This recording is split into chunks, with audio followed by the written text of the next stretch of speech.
Hello friends, welcome to प्रतियोगिता दर्पण। मैं हूं प्रशांत। आज हम बात करने जा रहे हैं gene editing of mustard seeds के बारे में।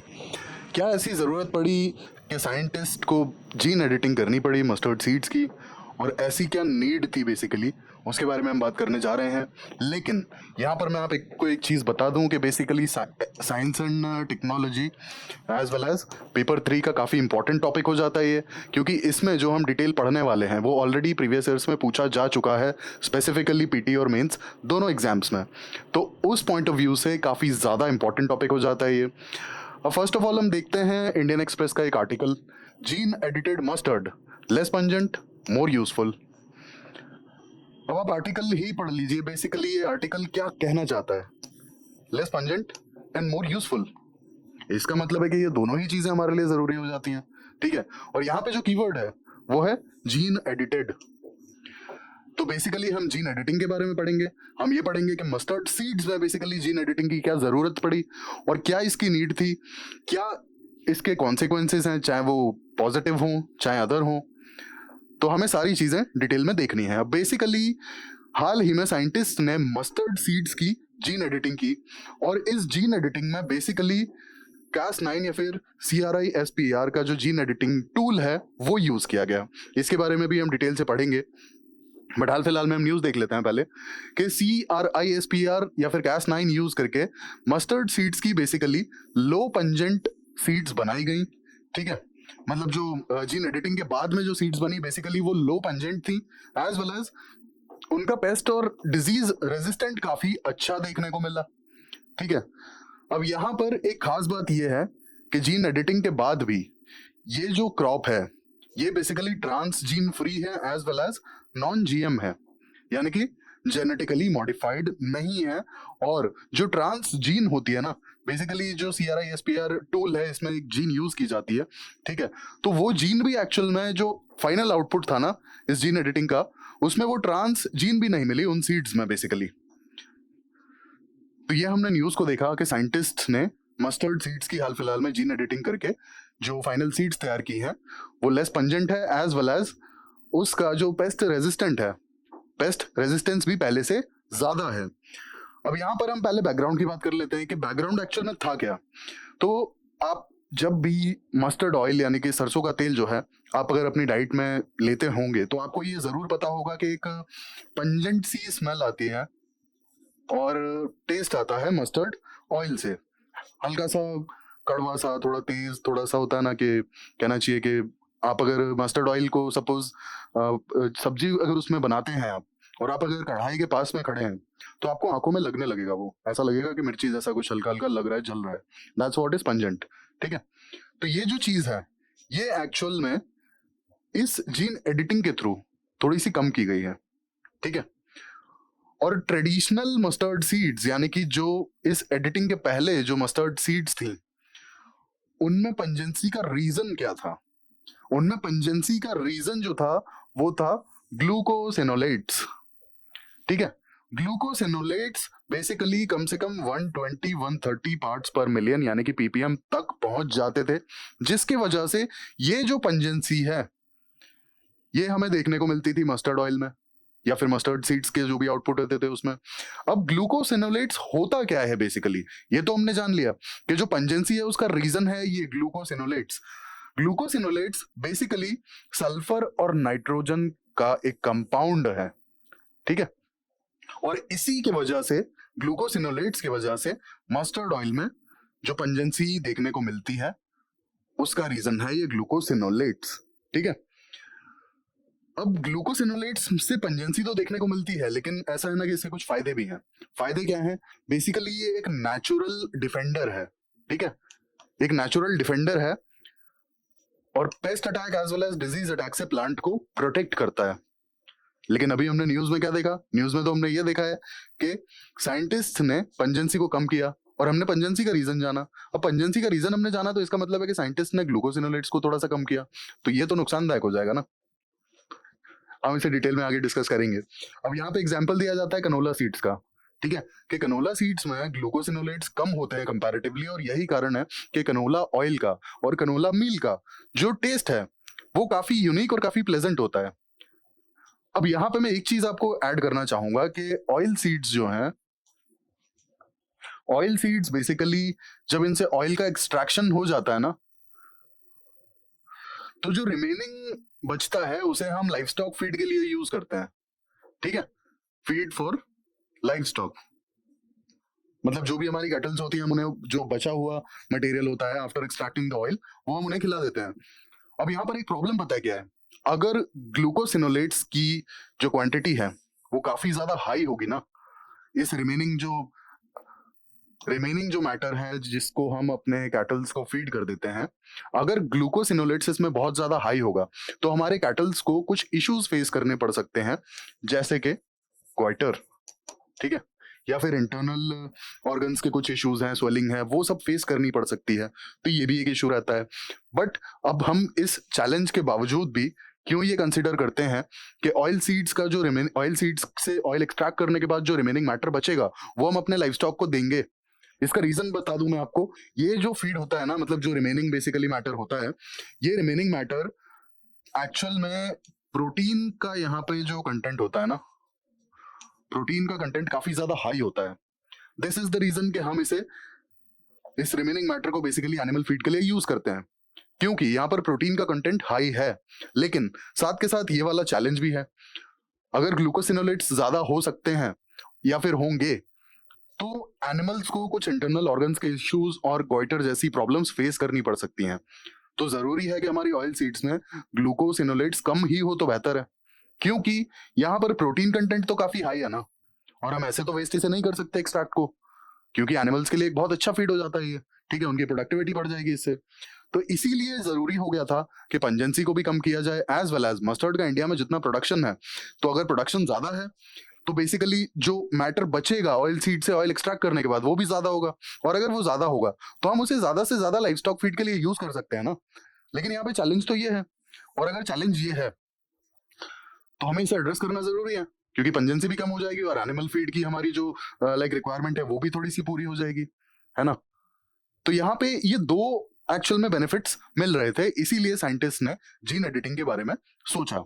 हालांकि एक चैलेंज के बारे में मैंने आपको बता दिया था कि ग्लूकोसिनोलेट्स अगर कम हो जाएंगे तो प्लांट्स का जो पेस्ट और डिजीज का जो रेजिस्टेंस है वो भी तो कम होगा। तो आगे देखते हैं हम कि क्या किया है साइंटिस्ट ने और कैसे किया है। अब साइंटिस्ट काफी लंबे समय से इस पर काम कर रहे थे, ठीक है, क्योंकि मैंने आपको दो कंसर्न्स बता दिए थे, पहला जो है आपका पंजेंसी,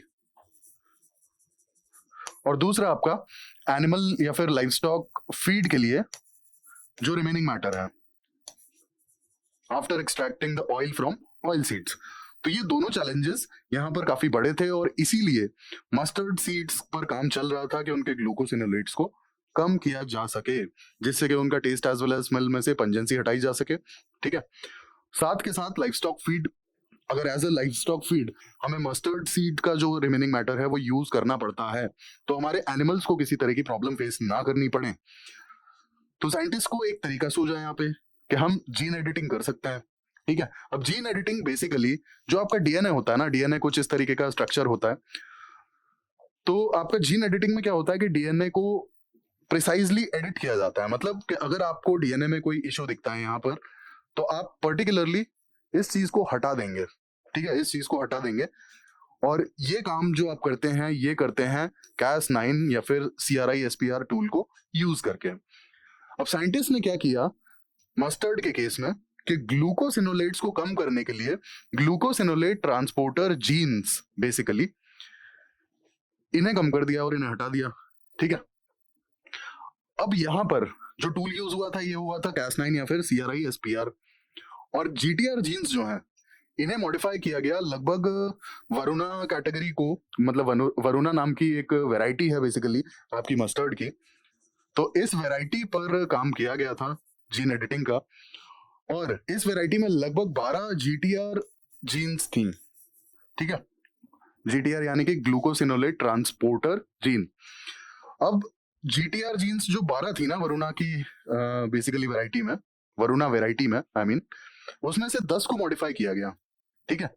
और यहाँ पे एक्चुअल में हुआ क्या मैं आपको थोड़ा डिटेल में बता दूं, ये जो GTR जीन्स है ना, ये GTR जीन्स ही रिस्पॉन्सिबल है ग्लूकोसिनोलेट के प्रोडक्शन के लिए, ठीक है। GTR genes basically certain protein produce करती हैं जो कि रिस्पॉन्सिबल है ग्लूकोसिनोलेट के प्रोडक्शन के लिए। अब basically GTR genes protein produce करती हैं और इस प्रोटीन को एक्चुअल में डीएक्टिवेट कर दिया गया जीन एडिटिंग के थ्रू। और जब इस प्रोटीन को डीएक्टिवेट कर दिया गया तो बेसिकली आपका जो मस्टर्ड प्लांट, जो मॉडिफाइड मस्टर्ड प्लांट था जिसमें जीन एडिटिंग की गई, उस मॉडिफाइड मस्टर्ड प्लांट की मस्टर्ड सीड्स में ग्लूकोसिनोलेट लेवल्स जो हैं ये 30 ppm तक आ गए, जो कि ट्रेडिशनल अगर आप देखेंगे ट्रेडिशनल मस्टर्ड में तो ये कंपैरेटिवली थे 120 से 130 पार्ट्स पर मिलियन। आप देखिए लगभग 1/4 डायरेक्टली। तो ऑब्वियस सी बात है कि पंजेंसी तो ऑलमोस्ट चली ही जाएगी। लेकिन यहाँ पे जो इशू था वो क्या था कि glucosinolate are basically natural defenders, और प्लांट पे अगर किसी भी तरह का पेस्ट अटैक या डिजीज अटैक होता है तो उससे बचाते हैं। अब यहाँ पर जो मॉडिफिकेशन की वजह से चीज देखी गई वो ये देखी गई कि प्लांट का fungal as well as pest attack के अगेंस्ट रेजिस्टेंस बढ़ गया। अब ये तो काफी शॉकिंग हो गया एक तरीके से कि प्लांट का एक्चुअल में ग्लूकोसिनोलेट कम होने की वजह से रेजिस्टेंस जो है ये कम होना चाहिए था, क्योंकि साइंटिस्ट ने जीन एडिटिंग के थ्रू ग्लूकोसिनोलेट के लेवल को कम कर दिया। अब जब इस लेवल को कम कर दिया तो हमने पहले देखा था कि ये नेचुरल डिफेंडर्स हैं। इसका मतलब है कि ग्लूकोसिनोलेट के लेवल अगर कम होंगे तो ऑब्वियस ही बात है कि पेस्ट और डिजीज का जो अटैक है वो प्लांट पर बहुत इजीली हो जाएगा और प्लांट्स उसे डिफेंड नहीं कर पाएंगे। Plants will be vulnerable towards pest as well as disease attacks. But यहाँ तो हमें उल्टा देखने को मिल रहा है। जो मॉडिफाइड प्लांट है, जो जीन एडिटेड प्लांट है, उसमें fungal as well as pest का जो अटैक है ना, इसके अगेंस्ट रेजिस्टेंस बढ़ गया। अब ये जानते हैं कैसे हुआ, इस पर हम बात करते हैं। बेसिकली जो जीटीआर जीन्स है ना, जीटीआर जीन्स के वजह से एक्चुअल में जो प्रोटीन्स बन रहे थे, जीटीआर जीन्स बेसिकली आपके प्रोटीन्स बना रही थी और इन प्रोटीन्स के वजह से ग्लूकोसिनोलेट बन रहा था। ठीक है, अब इन प्रोटीन्स को डीएक्टिवेट कर दिया गया। डीएक्टिवेट कर दिया गया तो इसके कारण से क्या हुआ कि एक्चुअल में आपकी मस्टर्ड सीड्स में ग्लूकोसिनोलेट का लेवल इट डिक्लाइंड। हमने देखा 30 ppm तक आ गया। ये डिक्लाइन तो हो गया, लेकिन कहीं ना कहीं ग्लूकोसिनोलेट का जो लेवल है ना वो सीड्स में ना जा करके लीव्स में बढ़ गया। वो लीव्स में बढ़ गया बेसिकली। और जब अगर वो लीव्स में बढ़ा तो ऑब्वियस सी बात है कि कहीं ना कहीं प्लांट का जो डिफेंडिंग बेसिकली मैकेनिज्म है वो भी तो बढ़ेगा ही ना, क्योंकि ग्लूकोसिनोलेट्स आर नेचुरल डिफेंडर्स।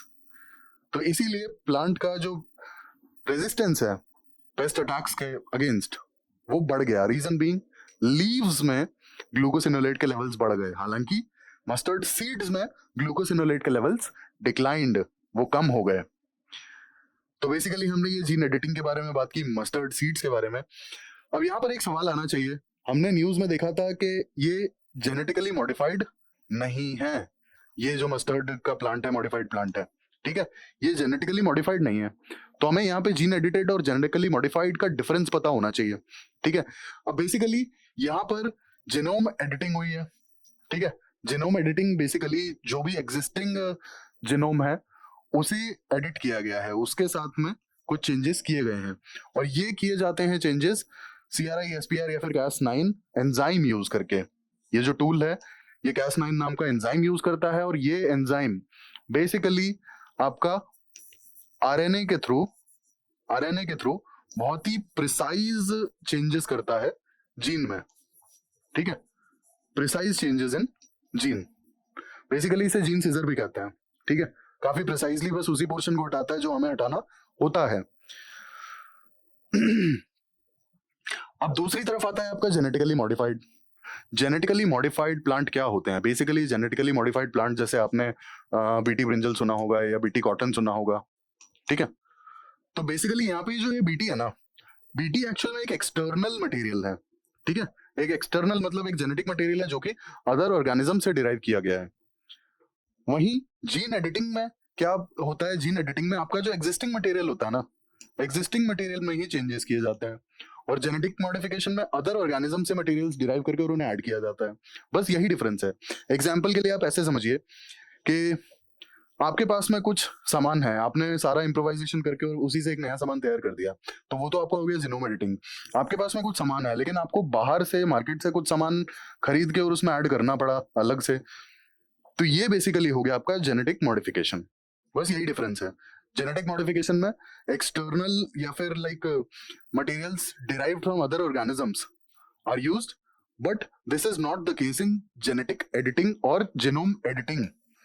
ठीक है, जीनोम एडिटिंग में basically you just change the existing material, changes are made to the existing material, जो आपके सामने है आप उसमें छोटे मोटे चेंजेस करेंगे। एग्जाम्पल जो मस्टर्ड का है, अगर हम देखें रिसेंट, तो मस्टर्ड सीड्स में क्या किया गया, मस्टर्ड सीड्स में एक्चुअल में उन प्रोटीन्स को डीएक्टिवेट कर दिया गया जो ग्लूकोसिनोलेट को प्रोड्यूस करते हैं सीड्स में। ठीक है, वहीं आप जेनेटिक मॉडिफिकेशन का एग्जांपल देखें, जैसे बीटी कॉटन है, तो BT is basically an external organism. ठीक है, मतलब किसी अदर ऑर्गेनिज्म से डिराइव करके और कॉटन में ऐड किया गया।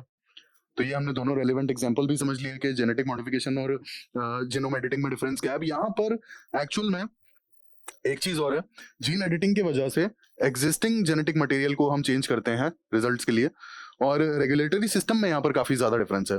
ठीक है, रेगुलेटरी सिस्टम में कैसे डिफरेंस है कि आपका जेनेटिक इंजीनियरिंग अप्रेजल कमेटी जो है ministry of forest and environment के अंदर में आती है। ठीक है, ये कमेटी बेसिकली परमिट ग्रांट करती है अगर जीएम मटेरियल है, तो जेनेटिकली मॉडिफाइड मटेरियल है तो। ठीक है, और जब तक ये अप्रूवल ग्रांट नहीं करेंगे जेनेटिकली मॉडिफाइड मटेरियल मार्केट में नहीं आ सकता। But this is not the case with genome edited material. ठीक है, और मस्टर्ड सीड्स की तो यहाँ पे एक और खास बात है कि जो जीन बेसिकली यूज की गई थी जीनोम एडिटिंग के लिए, यहाँ पर तो वो भी नहीं मिली, और कोई एडिशनल या फिर अदर ऑर्गेनिज्म से डिराइव किया हुआ मटेरियल भी यूज नहीं किया गया। तो इसीलिए जो रिसेंट मस्टर्ड सीड्स का केस है, इस केस में जीईएसी की परमिशन की जरूरत नहीं पड़ेगी। ठीक है, यहां पर जीईएसी की परमिशन की जरूरत नहीं पड़ेगी। और क्यों नहीं पड़ेगी, क्योंकि ना तो ये मस्टर्ड सीड जो है जेनेटिकली मॉडिफाइड है और ना ही इनमें कोई अदर मटेरियल या अदर एंजाइम जो है वो मिला है। ठीक है, अब यहां पर इसके बेनिफिट्स क्या होंगे, बेनिफिट्स क्या होंगे, तो बेसिकली बेनिफिट्स ये होंगे कि इंडिया में जो एडिबल ऑयल है, एडिबल ऑयल का काफी ज्यादा इंपोर्ट होता है। ठीक है, काफी ज्यादा इंपोर्ट होता है। दिस इज द रीजन कि हमें ऑयल सीड्स की प्रोडक्शन को बढ़ाने के लिए काम करना था। और ये जो टेक्नोलॉजी है, ये जो मतलब बेसिकली नॉट टेक्नोलॉजी, ये जो चेंजेस किए गए हैं मस्टर्ड सीड्स में, इसकी वजह से कहीं ना कहीं आपने देखा कि मैंने आपको बताया था कि जो पेस्ट रेजिस्टेंस है, फंगल अटैक की रेजिस्टेंस है, वो बढ़ गई है मस्टर्ड प्लांट्स की। तो अगर वो बढ़ी है तो इससे कहीं ना कहीं आउटपुट भी बढ़ेगा। अब मस्टर्ड का जो प्रोडक्शन है इंडिया में, मस्टर्ड कल्टीवेशन है, उसके बारे में अगर बात करें तो it is grown as a rabi crop, काफी इंपॉर्टेंट रबी क्रॉप है, एज वेल एज काफी इंपॉर्टेंट कैश क्रॉप है ये। और कौन कौन से स्टेट्स के लिए कैश क्रॉप है, राजस्थान, हरियाणा, एमपी, यूपी। और क्योंकि क्योंकि लगभग 38% ऑयल यहां से निकाला जा सकता है मस्टर्ड सीड से, इसलिए काफी ज्यादा इंपॉर्टेंट ऑयल सीड की क्रॉप भी है ये। अब हम बात करते हैं Cas9 टेक्नोलॉजी पे, CRI SPR। Basically genome editing के लिए यूज की जाती है ये टेक्नोलॉजी। साइंटिस्ट काफी भरोसा करते हैं इस टेक्नोलॉजी पे, रीजन बीइंग काफी ज्यादा प्रिसाइज मॉडिफिकेशन किया जा सकता है। ठीक है, जीनोम यानी कि जीन का काफी ज्यादा प्रिसाइज आपका मॉडिफिकेशन किया जा सकता है। कुछ भी सर्टेन पोर्शन अगर आपको हटाना है तो वो हट जाएगा, है ना। यहाँ पर दो कंपोनेंट्स हैं बेसिकली, दो कंपोनेंट्स कौन कौन से हैं आइए उन्हें देख लेते हैं, जो काफी ज्यादा इंपॉर्टेंट कंपोनेंट्स हैं इस टेक्नोलॉजी के। सबसे पहला आता है Cas9। ये एक बेसिकली एंजाइम है और इसी को हम कहते हैं मॉलिक्यूलर सीजर्स। जैसा कि मैंने आपको बताया था कि Cas9 काफी प्रिसाइजली आरएनए का यूज करते हुए डीएनए में चेंजेस कर सकता है। और Cas9 जो है ये डीएनए के कुछ स्ट्रैंड्स को स्पेसिफिक स्पॉट पे भी कट कर सकता है, इसीलिए इसे मॉलिक्यूलर सीजर कहा जाता है। अब आरएनए की बात हम कर रहे थे कि आरएनए को यूज करते हुए बेसिकली Cas9 काम करता है। आरएनए का एक स्मॉल पोर्शन जो होता है उसे हम गाइड आरएनए कहते हैं। ठीक है, और इस गाइड आरएनए में small pre designed RNA sequence होता है और इसी आरएनए सीक्वेंस को Cas9 यूज करता है। अब जो गाइडेंस मैकेनिज्म होता है वो आरएनए सीक्वेंस के थ्रू Cas9 एंजाइम को एग्जैक्ट लोकेशन पर डायरेक्ट करता है, जिसके कारण से हम जीनोम एडिटिंग कर पाते हैं। तो ये हमने देखा बेसिकली जीनोम एडिटिंग के बारे में। अब हम लास्ट ईयर 2021 मेंस का एक प्रीवियस ईयर क्वेश्चन देखेंगे, ठीक है। पेपर 3 में पूछा गया था ये, इसीलिए मैंने आपको कहा था एसएनटी का काफी ज्यादा इंपॉर्टेंट टॉपिक है। आप खुद देखिए कि साइंस एंड टेक में मेंस में किस तरीके के क्वेश्चंस आते हैं, कितने होलिस्टिक तरीके से क्वेश्चन पूछे जाते हैं। ऐसा नहीं है कि काफी सुपरफिशियल क्वेश्चंस यहाँ पर पूछे जा रहे हैं। क्वेश्चन देखिए आप 2021 मेंस का, what are the research and developmental achievements, what are the research and development achievements in applied biotechnology, how will these achievements help to uplift the poorer section of the society। 15 marker है, आपको काफी detail में ये लिखना पड़ेगा 250 words में। हम answer की अगर बात करें तो आप सबसे पहले यहाँ अगर कीवर्ड देखेंगे तो keyword are R&D achievements in applied biotechnology. तो हमें स्पेसिफिकली बायोटेक्नोलॉजी के अचीवमेंट्स की बात करनी है, ये हमारा पहला कीवर्ड है। और दूसरा है कि पुअरर सेक्शंस को किस तरीके से ये हेल्प करेगा। अब यहाँ पर हमें 4 इंपॉर्टेंट बायोटेक्नोलॉजी के अचीवमेंट्स पे बात करनी है जो कि रीसेंट डेवलपमेंट्स हैं, ठीक है। सबसे पहला आता है आपका स्टेम सेल रिसर्च, दूसरा आता है आपका ह्यूमन जीनोम प्रोजेक्ट, तीसरा आता है आपका टारगेटेड कैंसर थेरेपीज एंड चौथा आता है आपका CRISPR यानी कि जीनोम एडिटिंग, ठीक है। इन चारों टेक्नोलॉजीज के बारे में, चारों अचीवमेंट्स के बारे में हम डिटेल में यहाँ पर लिखेंगे बेसिकली। और इंट्रो बेसिकली हमारा ऐसा होगा कि बायोटेक्नोलॉजी काफी ज्यादा फ्यूचरिस्टिक है और जो इश्यूज मॉडर्न वर्ल्ड में हमें फेस करने पड़ रहे हैं बायोटेक्नोलॉजी हमें सोल्यूशन प्रोवाइड कर सकता है और आज तक करता भी आ रहा है। उसके बाद हम अपना आंसर यहाँ से शुरू करेंगे। सबसे पहले आ जाता है स्टेम सेल रिसर्च। अब बेसिकली स्टेम सेल वो सेल्स होते हैं ना जो काफी तेजी से एक सर्टेन एनवायरनमेंट में मल्टीप्लाई करते हैं, ठीक है। और ये दूसरे सेल्स को भी जनरेट कर सकते हैं। और जब ये दूसरे अदर सेल्स को जनरेट कर सकते हैं तो आप सोचिए कि अगर किसी तरह का सेल्स को डैमेज होता है तो उनके रिपेयर के लिए कितने ज्यादा हेल्पफुल होंगे स्टेम सेल। और यही कारण है कि स्टेम सेल पर काफी तेजी से रिसर्च चला आ रहा है। आप सोचिए कि अगर आपके इंटरनल ऑर्गन्स में किसी तरह का डैमेज होता है तो स्टेम सेल रिसर्च कितना ज्यादा हेल्पफुल होगा इंटरनल ऑर्गन्स के किसी भी तरह के डैमेज को रिपेयर करने में, जो भी सेल्स हैं। रीजन बीइंग ये काफी तेजी से मल्टीप्लाई करता है और काफी दूसरे सेल्स को भी प्रोड्यूस कर सकता है। दूसरा आता है आपका ह्यूमन जीनोम प्रोजेक्ट। ये काफी ज्यादा इंपॉर्टेंट प्रोजेक्ट रहा है और स्पेसिफिकली यूनाइटेड स्टेट्स ने शुरुआत में इसमें काफी लीड भी लिया। और इसका बेसिक एम जानते हैं क्या था? इसका बेसिक एम था ह्यूमन जीन्स को स्टडी करना, ह्यूमन DNA को स्टडी करना, ह्यूमन जीनोम्स को स्टडी करना और स्टडी करके ये पता लगाना कि ह्यूमंस के लिए जो डिजीजेस हैं, डिजीजेस को कैसे एड्रेस किया जाए। काफी ज्यादा जो प्रॉब्लम्स आती हैं, है ना, वैक्सीन्स की जो डेवलपमेंट है, वैक्सीन्स की जो रिक्वायरमेंट है, तो बेसिकली ये प्रोजेक्ट उस पर फोकस करता है। तीसरा आपका आता है टारगेटेड कैंसर थेरेपीज। अब कैंसर थेरेपीज में बेसिकली जो कैंसरियस सेल्स हैं जो पर्टिकुलरली कैंसर के लिए रिस्पॉन्सिबल हैं उन सेल्स को टारगेट करना, ड्रग्स की डिलीवरी, ठीक है, जो भी हमारी मतलब मेडिसिन है उसकी डिलीवरी बॉडी में पर्टिकुलर सेल्स तक। तो बेसिकली टारगेटेड कैंसर थेरेपी उस पर फोकस करती है। इसके बाद आता है आपका CRISPR, बेसिकली जीनोम एडिटिंग के लिए यूज किया जाने वाला टूल। और यहाँ पर आप एग्जाम्पल बहुत प्यारा सा जो दे सकते हैं वो रिसेंट हमने आज जो मस्टर्ड सीड्स का डिस्कशन किया, आप उस पर एग्जाम्पल दे सकते हैं, उसे डिस्कस कर सकते हैं कि मस्टर्ड सीड्स को किस तरीके से Cas9 यूज करके और उसकी पंजेंट को कम किया गया, ठीक है, उसकी पंजेंसी को बेसिकली कम किया गया। और पंजेंसी को कम करने के साथ साथ यहाँ पर प्लांट की resistance against fungal attacks as well as pest attack बढ़ाई भी गई। तो CRISPR काफी ज्यादा हेल्पफुल हो सकता है इस केस में, ठीक है। अब अगला पार्ट जो है हमारा क्वेश्चन का वो है बेसिकली कि ये पुअरर सेक्शन ऑफ सोसाइटी को किस तरीके से हेल्प करेगा, ठीक है। ये जो बायोटेक्नोलॉजिकल अचीवमेंट्स हैं ये पुअरर सेक्शन को किस तरीके से हेल्प करेंगी। तो सबसे पहले तो आप देखेंगे कि प्लांट्स में काफी ज्यादा बेसिकली जो ऑयल सीड्स हैं या क्रॉप्स हैं उसमें काफी ज्यादा डेवलपमेंट देखने को मिली है हमें ये बायोटेक्नोलॉजी के जो कुछ टूल्स हैं उन्हें यूज करके। तो जब हमें उस फील्ड में डेवलपमेंट काफी ज्यादा देखने को मिली है तो हम ये चीज मान सकते हैं ना कहीं यील्ड भी बेटर होगी। जैसा कि हमने आज देखा कि pest as well as fungal attack की जो रेजिस्टेंस है प्लांट्स की वो बढ़ी है ना हमारी ऑयल सीड्स के जो प्लांट्स है उसकी। और अगर वो बढ़ी है तो कहीं ना कहीं यील्ड तो बेटर होगी। यील्ड बेटर होगी तो जो फार्मर्स हैं उन्हें बेटर जो अपना रेम्युनरेशन है वो मिल पाएंगे, ठीक है। दूसरा, बायोटेक्नोलॉजी को यूज करके बेसिकली जो हेल्थ इम्पैक्ट्स हैं या फिर हेल्थ आउटकम्स हैं वो भी इम्प्रूव किए गए।